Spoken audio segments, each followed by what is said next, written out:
Motion of freely falling bodies, यानी अगर हम कभी मुशाहिदा करें कि अगर हम किसी ऑब्जेक्ट को, चाहे वो स्टोन हो या कोई बॉल हो या कोई भी चीज़ हो, अगर हम उसको ज़मीन की तरफ फेंकते हैं या छोड़ते हैं तो वो ज़मीन की कशिश की वजह से ज़मीन की तरफ आती है। लेकिन अगर हम इसके मोशन को देखें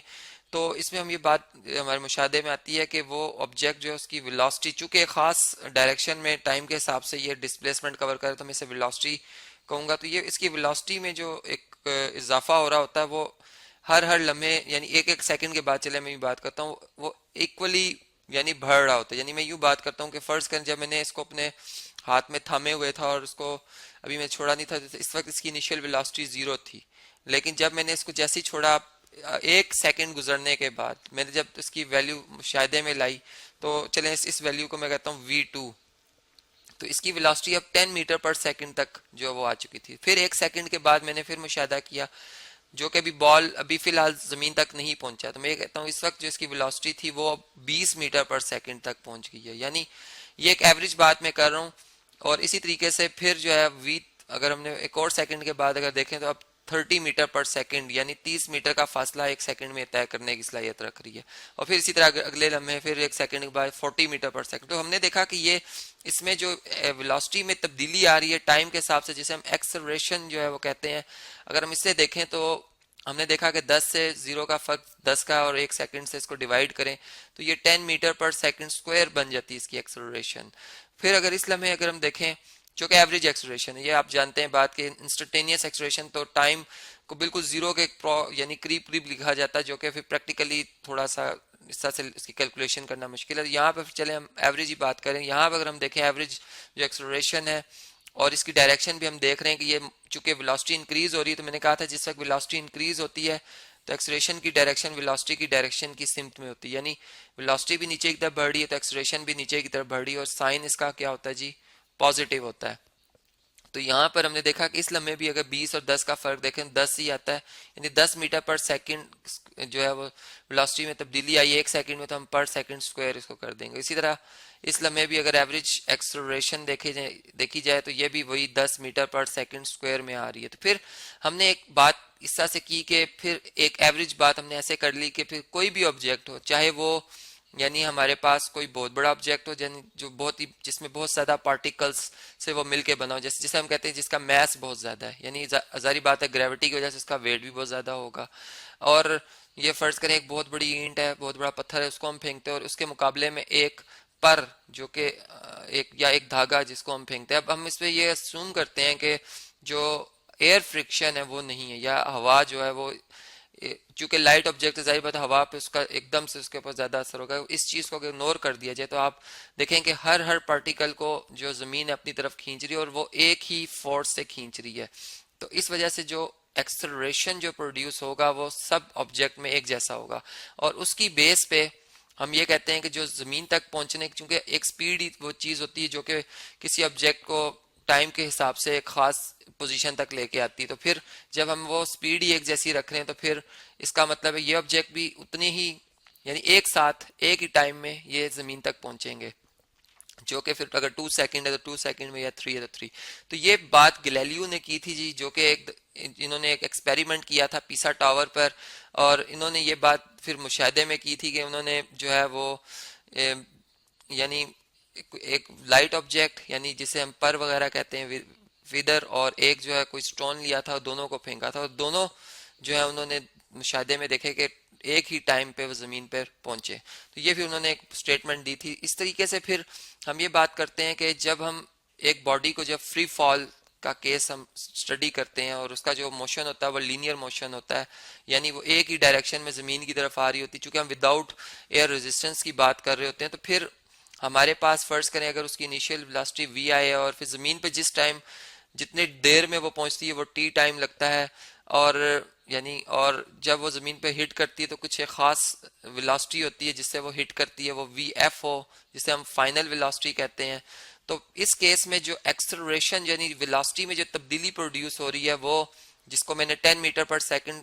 स्क्वायर के हवाले से बात की, वो जी होगी। यानी जी चूंकि इसको एक खास नाम, एक खास सिंबल दे दिया गया इसलिए कि ये ग्रेविटी से निकला, तो जी फॉर ग्रेविटेशनल एक्सेलरेशन, जो कि ये भी एक वेक्टर क्वांटिटी है जिसकी वैल्यू फिर अप्रॉक्सीमेट 10 मीटर पर सेकंड स्क्वायर रखी गई है। और इसलिए भी कि अगर हम जो है यानी अगर हम यहाँ पर देखें तो एक्सेलरेशन भी क्योंकि पॉजिटिव है, डाउनवर्ड डायरेक्शन में पॉजिटिव है। अगर मैं इसी तरह अगर मैं ये इस बात को इस तरह से रिवर्स में लूँ कि मैं अगर एक ऑब्जेक्ट में ज़मीन पे खड़ा हूँ, मैं ऊपर फेंकता हूँ ऑब्जेक्ट को, ये मेरे हाथ में इसको थामे हुए था, और अब मैं इस ऑब्जेक्ट को अगर जो है वो ऊपर की तरफ फेंकता हूँ तो ये ऑब्जेक्ट जो है वो पहले इसकी वेलोसिटी जीरो होगी, और यानी जैसे मैं इसको छोड़ूंगा तो इसकी एक वेलोसिटी जो है वो पहले मैक्सिमम यानी इस तरह से होगा कि जिस वक्त जिस लम्हे में छोड़ दूंगा उस वक्त इसको एक मैक्सिमम वेलोसिटी से ही आएगा ऊपर की तरफ, लेकिन वक्त के साथ साथ इसकी वेलोसिटी कम होती जाएगी। यानी यहाँ पर अगर हम इनिशियल वेलोसिटी को कोई वैल्यू दे रहे हैं तो वो जब छोड़ने के बाद मैक्सिमम और यहाँ पर आकर फाइनल जीरो हो जाएगी, बिल्कुल उसका रिवर्स हो रही है। तो ये क्यों कम हो रही है अगर हम देखें तो इस पर मुसलसल मुसलसल जो है वो जो ज़मीन की ग्रेविटेशनल फोर्स है वो उसको रोक रही है, ऊपर जाने से रोक रही है, जिसकी वजह से जो एक्सेलरेशन अब प्रोड्यूस हो रहा है वो चूंकि कांस्टेंट है, यानी ऊपर जाने और नीचे जाने में उसकी जो मैग्नीट्यूड है वो सेम है, लेकिन डायरेक्शन चूंकि ऑपोजिट होगी तो इस दफ़ा हम इसको माइनस उसी वैल्यू को नेगेटिव के साथ लिखेंगे, -10 मीटर पर सेकंड स्क्वायर। तो जो कि फिर हम यूँ कहते हैं कि अगर हम किसी ऑब्जेक्ट को ऊपर फेंकते हैं तो वैल्यू ऑफ जी जो होती है वो नेगेटिव होती है, और उस पर उसका रीज़न भी हमने दिया कि वही फोर्स लग रही है जो कि पहले नीचे खींच रही थी, वही फोर्स इसको वापस नीचे ही खींच रही, लेकिन मोशन के मुखालिफ है। तो इस तरीके से ये जी की वैल्यू हमारे पास आती है। फिर हमने ये भी बात ऑब्जर्व की, अगर हम किसी हिल यानी सी लेवल से किसी पहाड़ी इलाके में चले जाएं तो वहां पर जी की वैल्यू कुछ उस बुलंदी की वजह से कम हो जाती है। और फिर दूसरी बात ये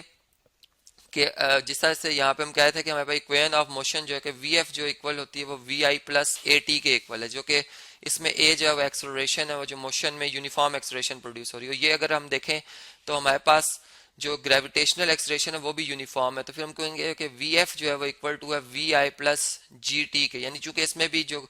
एक्सेलरेशन है वो यूनिफॉर्म एवरेज एक्सेलरेशन हम ले रहे हैं। इसी तरह हमने सेकंड इक्वेशन ऑफ मोशन पढ़ी थी जो कि हमारे पास थी जी के एस यानी जो डिस्टेंस बॉडी कवर कर रही है, डिस्प्लेसमेंट कवर कर रही है, वो s equal to v i t plus half a t square होता है। और इसमें भी अगर हम देखें तो ए जो है वो रिप्लेस कर देगा जी को, क्योंकि इसमें भी एज एक्सेलरेशन थी वो यूनिफॉर्म थी, और यहाँ पे भी जी हमारे पास जो है यूनिफॉर्म एक्सेलरेशन है, तो हम इसको फिर इस तरीके से लिख लेंगे। यानी हम हर जो हमारे पास इक्वेशन ऑफ मोशन है, जैसे 2as equal to v f square minus v i square है, अब हम इसको भी इस पे भी ए से इसको रिप्लेस कर देंगे तो ये 2gs जो है वो इक्वल टू आ जाएगा v f square minus v i square के। तो ये इस तरह से हम यानी इन इक्वेशन ऑफ मोशंस को इस्तेमाल करते हुए अगर बॉडी फ्री फॉल केस में हमने कोई हाइट मालूम करनी है, हमने कोई टाइम मालूम करना है, तो वो हम बड़े आसानी के साथ जो है वो मेजर कर सकते हैं। जैसे फर्ज करें अगर हम एक कोई प्रॉब्लम को देखेंगे जिसमें इनिशियल वेलोसिटी बता दी जाए, फर्ज करें 20 मीटर पर सेकंड है, फाइनल वेलोसिटी हमारे पास जीरो है, और इस पे ग्रेविटेशनल चूंकि अब इससे हमें अंदाजा हो गया कि जो बॉडी है वो ऊपर की तरफ जा रही है क्योंकि फाइनल जीरो है, तो फिर इसका मतलब ये हुआ कि इसमें जो ग्रेविटेशनल एक्सेलरेशन होगी नेगेटिव होगी 10 मीटर पर सेकंड स्क्वायर।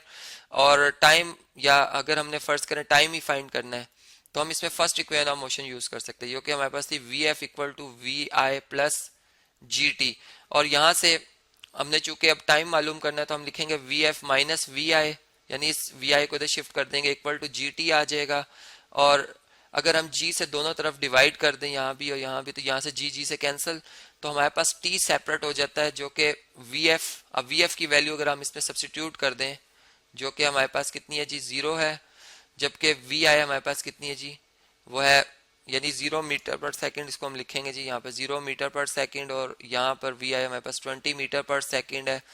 और डिवाइडेड बाय जी हमारे पास 10 मीटर पर सेकंड स्क्वायर है। तो यहाँ से आप देख सकते हैं कि ये -20, बल्कि -10 था जी, -20 आएगा, यहाँ जवाब है -10 आएगा